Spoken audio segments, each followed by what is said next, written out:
Hey everybody, how's it going? Couple AI tidbits. UC Santa Barbara, I think it was, has announced that ChatGPT 4 has passed the Turing test. Those of you who know what that is, you might think that's a big deal. I don't know. I think the Turing test needs to be redone. I think it's pretty easy to fool people into thinking it's a human. There's some website, I'll try to find the link and put it in there, that it's basic human or bot, and it'll ask some questions and you respond, and at the end of 2 minutes of conversation, 5 minutes, something like that, you decide, was this human or bot? And and it scored 54%, which the highest one before was Eliza. I think it did 22% way back when. But um, and it does it both ways. It'll ask questions, or sometimes you'll get it to where it says, "Okay, now you ask some questions," and you kick it off that way. Um, whether or not this is a good test, that remains to be seen. I think it needs to be truly perceived as human.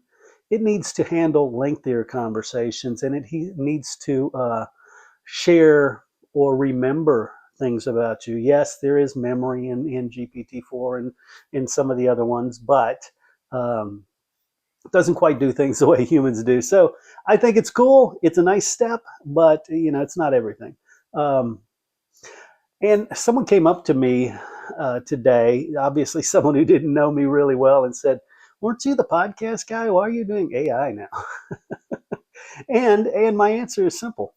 Um, I have always been a technology early adopter, right? When well, before the web came out, I was on the internet, the ARPANET actually. I was on college mainframes typing in on a black screen with green text, and talking with groups all over the world, different computer groups. Um, I was in on the BBS system. You may remember that. Uh, I was doing an online auction before eBay, and yes, I have many examples of me being in early but not thinking big enough. The one I thought really big about immediately was podcasting, and I spent I was podcasting in 2004 when it was invented, and spent most of 2005 traveling around the country, speaking to business groups, speaking to college organizations, saying, "Look, this stuff is amazing. You can be the media. It's going to change everything. The barriers are gone." And it was blank stares and crickets. It was way too early. So what did I do? I kept plugging. I kept producing podcasts. I kept building different business models in podcasts because I believed in it that much.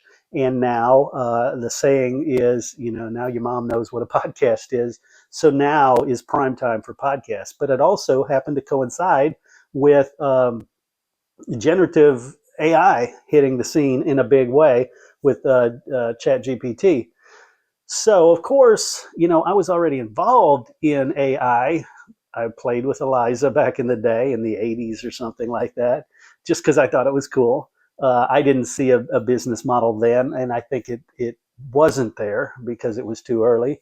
So now when it hit, when OpenAI released, and I saw that, I'm like, okay, got to jump in, both feet. And then obviously, the rest, it immediately followed by the Google DeepMind stuff, the Microsoft Copilot stuff, the Claude, the Perplexity, the Pi, you name it.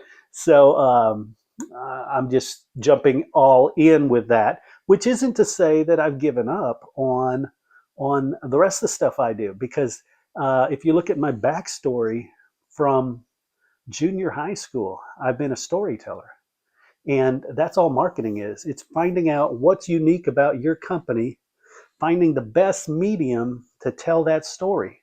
And right now, podcasting, bar none, beats everything as far as the investment versus the attention you get. And being an attention broker, that's what marketing is, getting you in front of great attention at a reasonable cost. And that's really what I'm doing. And my partner Terry and I are doing, getting in front of people. Because you think about it, I can talk to one person on a deli counter and talk about AI, and yay, that's exciting. That's one person. I can do a video like this, 100 people, 1,000 people, maybe 10,000 people will see it, or I can get in front of a big audience of real people, decision makers, who I tell about AI and why everybody should be using AI as part of their company, not just as marketing, because there are some great use cases unrelated to marketing whatsoever.